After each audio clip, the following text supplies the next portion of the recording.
Okay, fantastic. So welcome everybody to today's Commodities Corner presented by myself, Phil Carr, at the Gold and Silver Club. So today we will of course be going through live market analysis. We'll go through a watch list of trade ideas, a forecast of where we're expecting gold, silver, crude oil and the commodity currencies to be heading next. We'll be answering questions and of course also providing live support. So any questions at all during today's session, feel free to put those into the chat. So before we get into it, let me introduce you to the Gold and Silver Club. The Gold and Silver Club is regarded as the go-to authority on commodities trading, as internationally respected experts. Our analysis and our opinions on the metals, energies, the agricultural markets, they are routinely sought by major financial television channels and publications, which include Bloomberg, Reuters, CNBC, the Financial Times, the Wall Street Journal.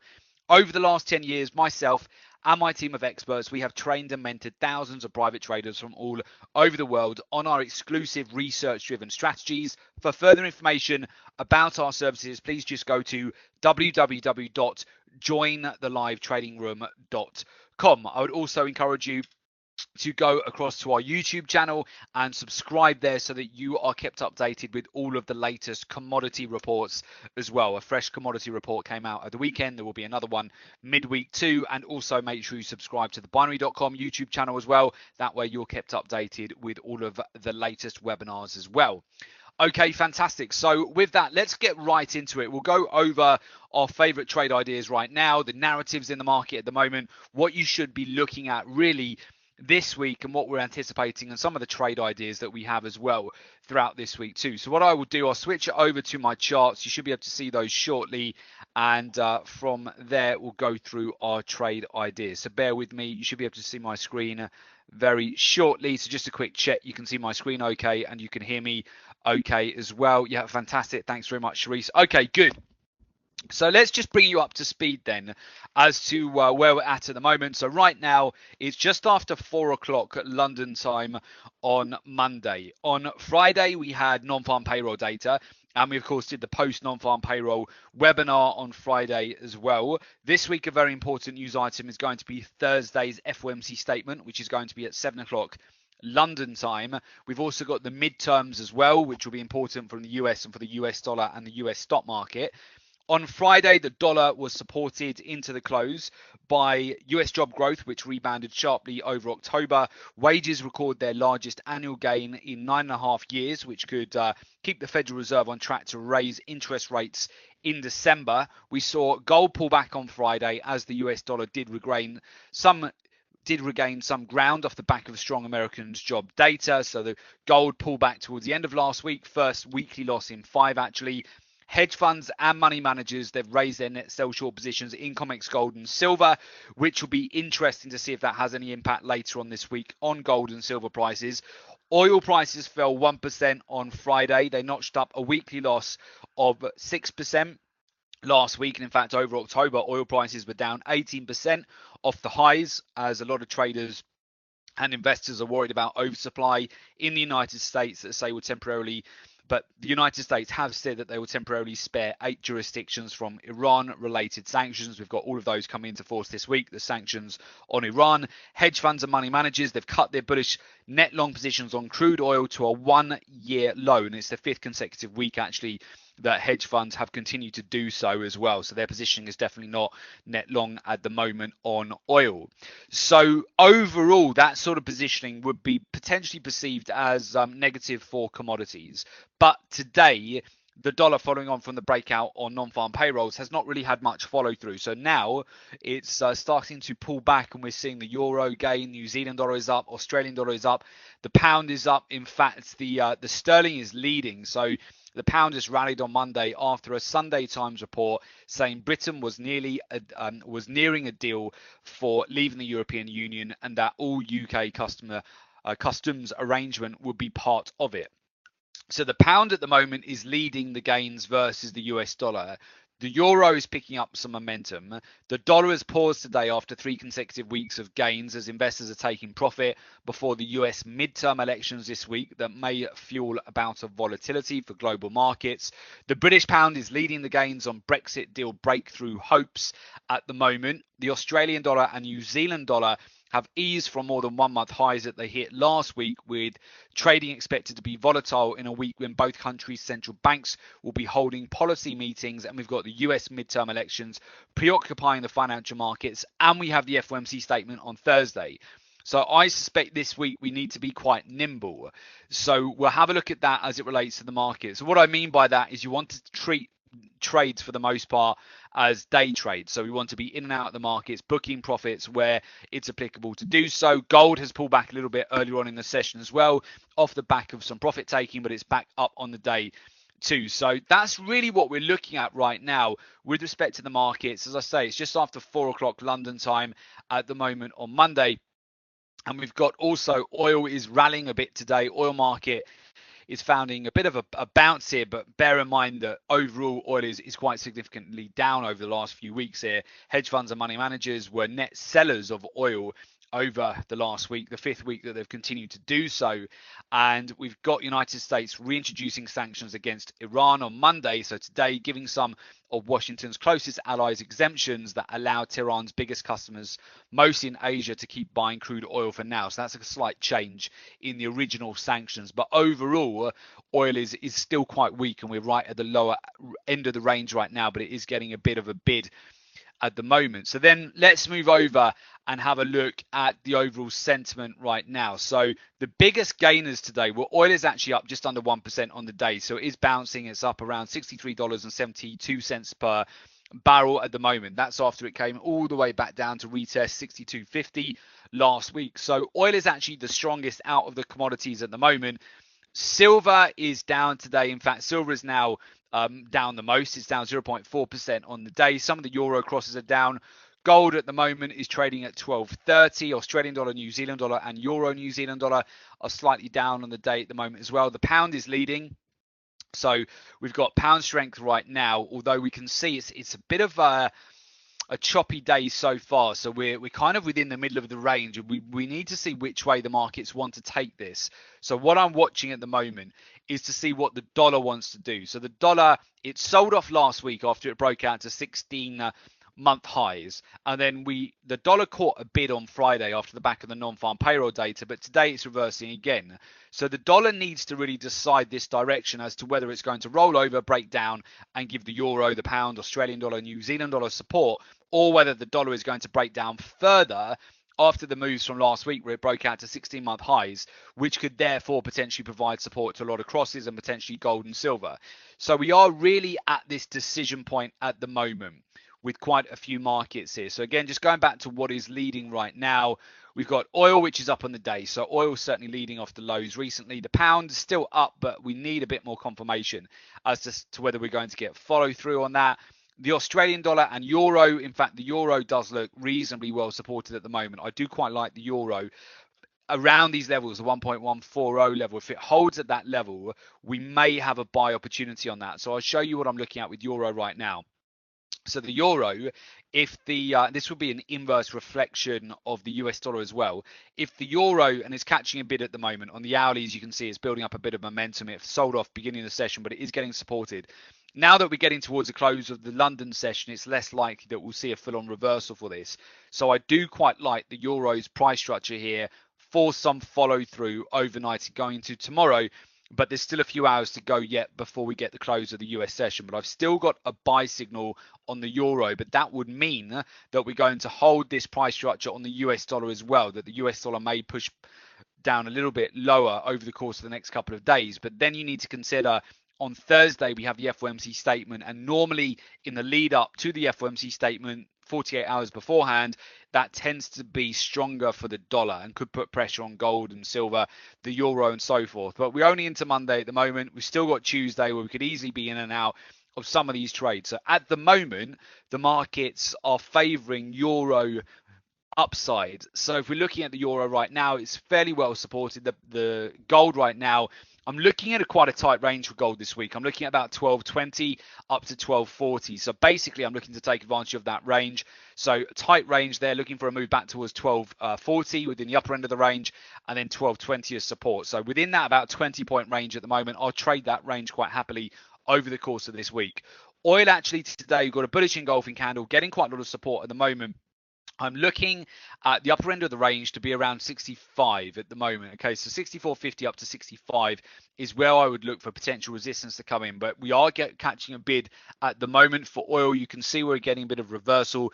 It's managed to recover about $1.50 today. So I'm interested to see whether this does pick up momentum at the early part of this week. So far, certainly it's broken back above Friday's highs here, and it is overall, it's the strongest performer out of the commodities today. So I will be watching oil.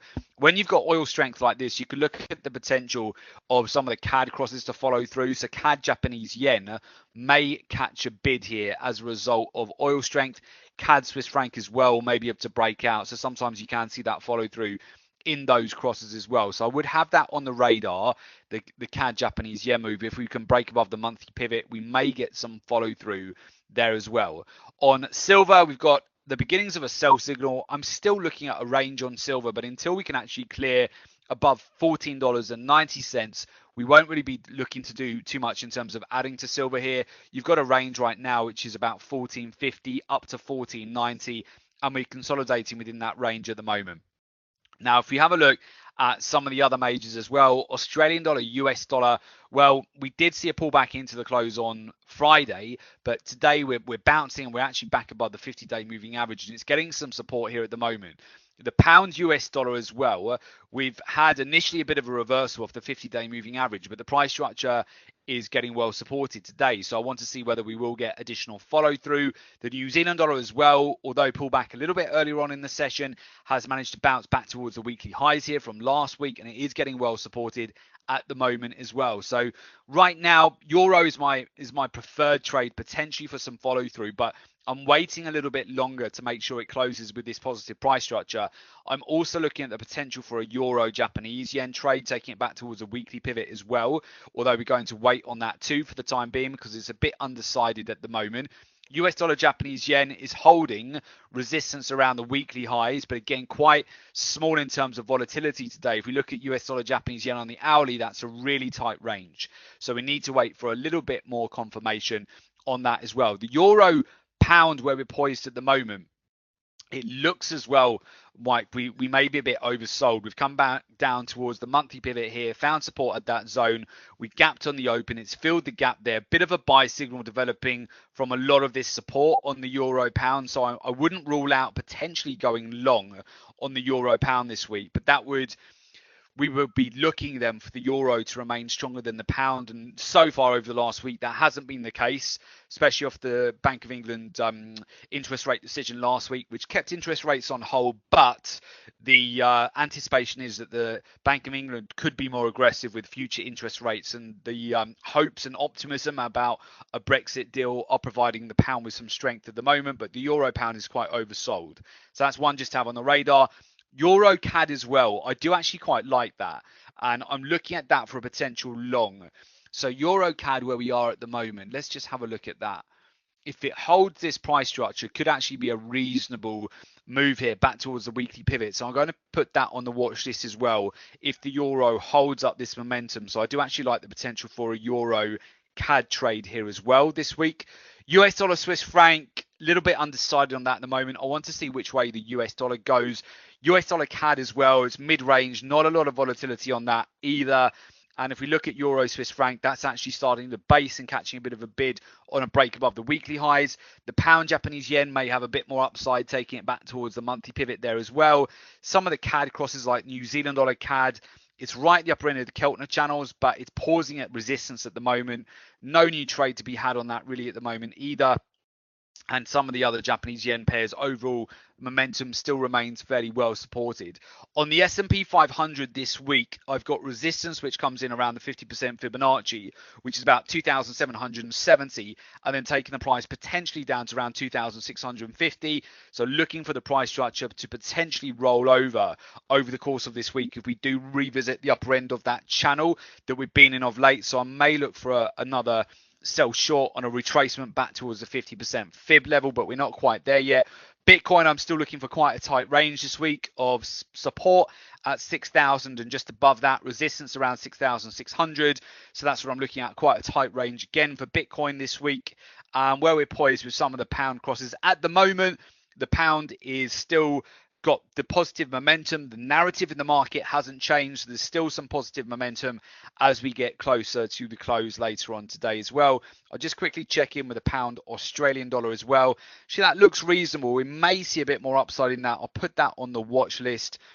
Euro New Zealand dollar as well. Yeah, it's right back at the swing lows. Look at the pound New Zealand dollar and Euro Australian dollar as well. Yeah, I'll put that on the watch list. But really, it's going to be, for me, about the dollar today as to whether we're going to get a bit more follow through to the downside, whether this is a top that's been put in near the 16-month highs you put in last week, or whether this is just a very temporary pause for the dollar and then it catches a bid on Tuesday in the lead up to the FOMC statement. So quite a lot of markets are undecided today, and that's not unusual, by the way, to get this following on from a non-farm payroll announcement on Friday. Mondays you can get some counterflow moves initially, and then you want to look at the close. So as we progress during today's session, I want to see what's happening with the flow. Oil is certainly catching a bid at the moment. It's up about 1.5% at the moment, so oil is the stronger out of commodities at the moment. Palladium actually is up 1.5%, not too far away from the all-time highs. Silver is pulling back a bit today, so it's down approximately 0.5%. But overall, if you look at a lot of the FX crosses, they're fairly muted.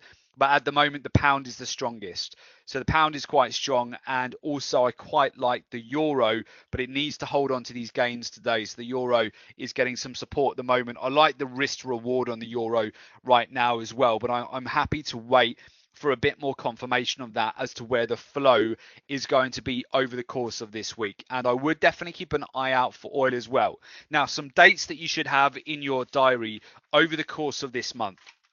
Okay, so we've got on Monday, the 3rd of December, is the OPEC meeting. It's the 175th OPEC meeting. It's 5 o'clock London time.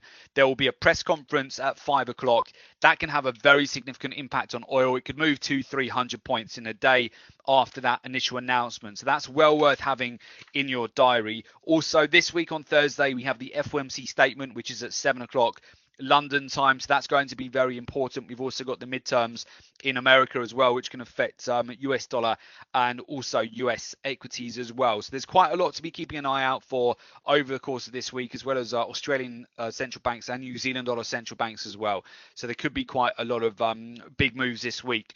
We will keep you updated. There is another webinar with ourselves with Binary at 6 o'clock London time on Thursday, and also Friday as well for the Commodities Corner at 4 o'clock London time. So if you haven't registered for those already, go to binary.com, go to the webinar section, make sure you're registered for those.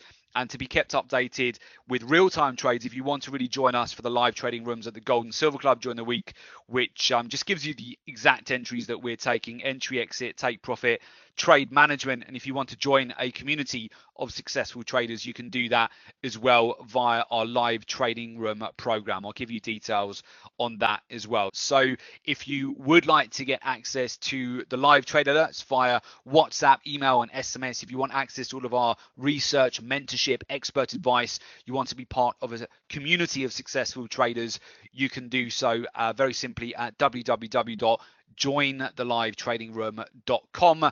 And again, make sure you subscribe also to the binary.com YouTube channel and also the Gold and Silver Club YouTube channel as well, so you are kept updated with all of the latest reports. You can click on the bell as well within YouTube, and they actually email you when there's a new upload to either Gold and Silver Club or binary.com, so you're kept updated with all of the flow of the markets during the week as well. Okay, yep, no worries, Sharice. Thanks very much for that.